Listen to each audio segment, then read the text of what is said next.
Hello everyone, hope you're doing well. It's time to go through a bunch of different news items. The first one is for the National Sailors' Day in France, which is kind of cool. Basically, you can get yourself a decal, and they've also brought back the Douguay-Trouin. This vehicle is a premium for good old France. It's a light cruiser. It's going to be 1,600 Golden Eagles, and it's here to stay. So you don't have to worry about purchasing it now. It will be available in the future as well, and also it will be on discount in the future, which is pretty cool.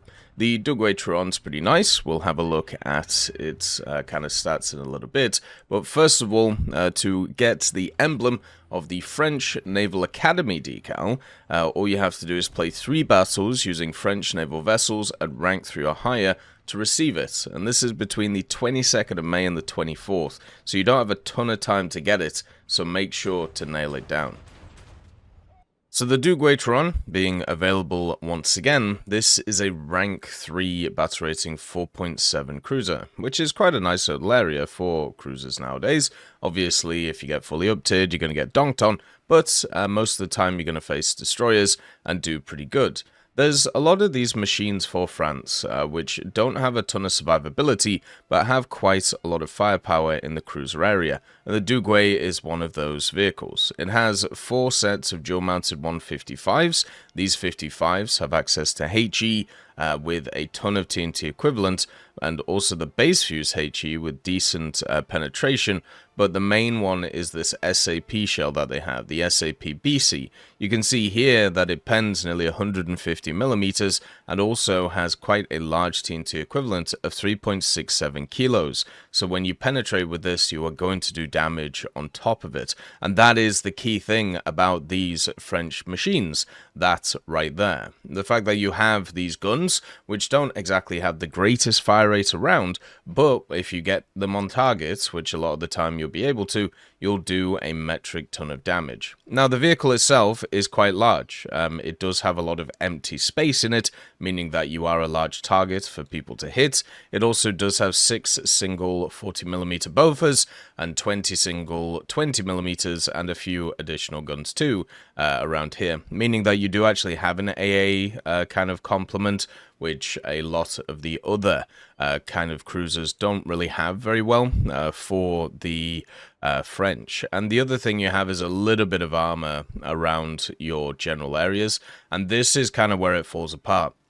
So there are many vehicles in the game which have quite a decent chunk of armor, especially at the cruiser level, but the Douguay is not. So survivability is incredibly small on this vehicle, especially if you face kind of like the meta destroyers or the meta cruisers. They're going to eat you alive pretty quickly. And even though, you know, you don't have a ton of armor, on top of that you have a tiny amount of crew, only 578. And if you compare that to like some of the other vehicles that you'll see around, such as even stuff like the same ones at 4.7 for the French. You can see here the Jeanne d'Arc has access to 686 crew, which is just crazy. So yeah, it's very much a different world.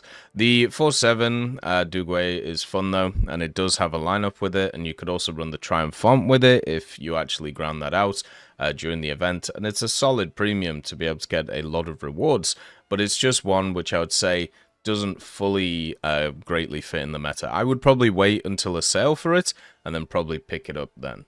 There's also a few little news items as well, such as a data mine. Now this data mine comes in from Shida, and basically the 130mm PL59A Guy cannon, this is the PLZ83 130 gun, the BR482B round got changed. Basically they increased its speed from 900 to 930, which means that it gets a little bit of increased penetration too. So longer barrel, higher velocity, more penetration, so you get a little bit of a buff on that vehicle. Surprisingly, with that vehicle, it's on the market now, and you can buy it, and it's super cheap. Probably because it doesn't have a lineup with it. It also isn't really a carry; it's just a bit of fun. And at the same time, it came out when the sales were out, so people were just trying to sell it to get access to you know, the sale stuff. What's nuts is the 76 Sheridan also just came out on the market, and it's starting at 110 Gaijin coin. It's a good vehicle, but it's not that good, and it's mainly down to the fact that hardly anybody seems to have got the coupon for the damn thing. The PLZ 83-130 right now, though, is 17 Gaijin coin, which I would say is a pretty good pickup, but I would wait to see what happens with the lineup for China. There's a lot of nations, which have this huge gap now between like 6.7 and 7.7, and until that stuff gets filled, the PLZ 83 is going to be in a weird place. The other thing I want to talk about is the event stuff, and also from the covert disclosures thing. So first of all, made a video talking about, possible America jets being added, and that was basically just kind of taking the piss, because the fact is, when it comes to these covert disclosures, but also when it comes to just media online nowadays, everybody is just trying to get every single little crumb that they can have and try and basically gaslight people into believing different things. The main thing, if you actually have a look at when it comes to the design mock-up and the arrows going down, it's if you've researched the vehicles, then that means you would get access to, researching, or the bonus research from other nations. That was the general idea of the design, not that it was going into new aircraft, but because everybody is so desperate for information, and also just people can openly lie about things nowadays. It's just what happens all the time, and it's been happening for War Thunder for the last 3 years. I've really despised it. The actual kind of content creation side of War Thunder has become very, very, I suppose, muddy nowadays, and it's just very sad, which is why I don't really consume any of it and just end up doing my own thing. So with, the covert disclosures, there was a few other things that were mentioned in it that were pretty important. Obviously, the improved kind of internal module stuff, and that was really nice to see, but also I want to see what kind of effect it's going to have on these types of vehicles. Like, what will each of the pieces actually do? When you destroy an internal module, is it going to have a similar effect to when you destroy a radiator? So if you destroy, let's say, an electrical system, if you don't repair it, will your turret drive die? And it's just one of those that you have to repair before it dies. What about optics or something like that? So we'll have to see what they decide to throw in. But the other thing is the actual event stuff. So I feel like there's a little bit of a misconception when it comes to the events in War Thunder, and it's basically stemming from this understanding of the new event cycle. So the new event cycle is specifically for vehicle events, right? It is for events where you can grind out vehicles. Every other event in the War Thunder calendar is still going to happen. So the event cycle that is talked about is to do with stuff like the crafting events and even the summer and winter events, right? That is kind of what it has access to. But they even talked about the fact in the event cycle that these general events may still happen, and especially I believe it was the winter event they said would happen as well. It just means that the crafting event will not be. And if you actually have a look at their FAQ when it talks about these things, it says, with this format, does this mean that there'll be events throughout the year? And it says, answer, yes. However, it depends on the month and when events finish or start, but generally there will be 2 to 3 days of no events until the next event starts. The longest current gap planned is almost a month in the summer until the next one starts. So you will have gaps between event vehicles, but that doesn't mean you won't have events going on. For example, for April, you had, of course, the April Fool's event, and that took a big chunk of the calendar. That meant that there wasn't any event vehicles during that time, and then also in the summer, there's going to be a month off from these vehicle events, and the reason is because in the summer, especially in July, which is when they've just confirmed through the covert disclosures when this is going to be, they usually run another event, which isn't about a vehicle and is usually about a game mode. For example, last year on the 11th of July, the event that they did was Atomic Heart or Atomic Thunder,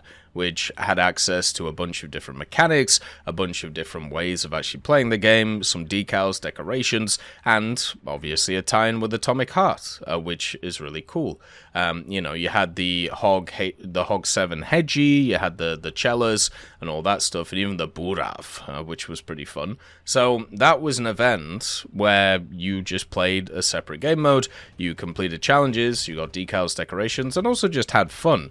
But it didn't have vehicles in it. Same with stuff like Tank Football, and also, you know, the April Fool's event from this year, Battle of Arrakis, obviously, is another one, and any of the other April Fool's events, and other stuff like that. In War Thunder's calendar, this event has always kind of been around this time, because it's the time where stuff doesn't really happen in War Thunder.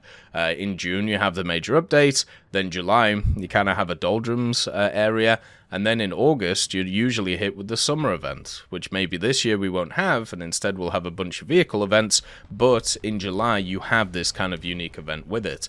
Now the question is, will this event be another old event that they've recycled, because sometimes that happens, or will it be something brand new? Since we had a bunch of Dune events the other year, and also we've had a Mad Max event this year, it's going to be kind of cool to see what we get. I'm looking forward to it, and hopefully it should give us some pretty cool stuff. So there's the roundup of the news. As always, look after yourselves, peace be with you, and I'll see you next time.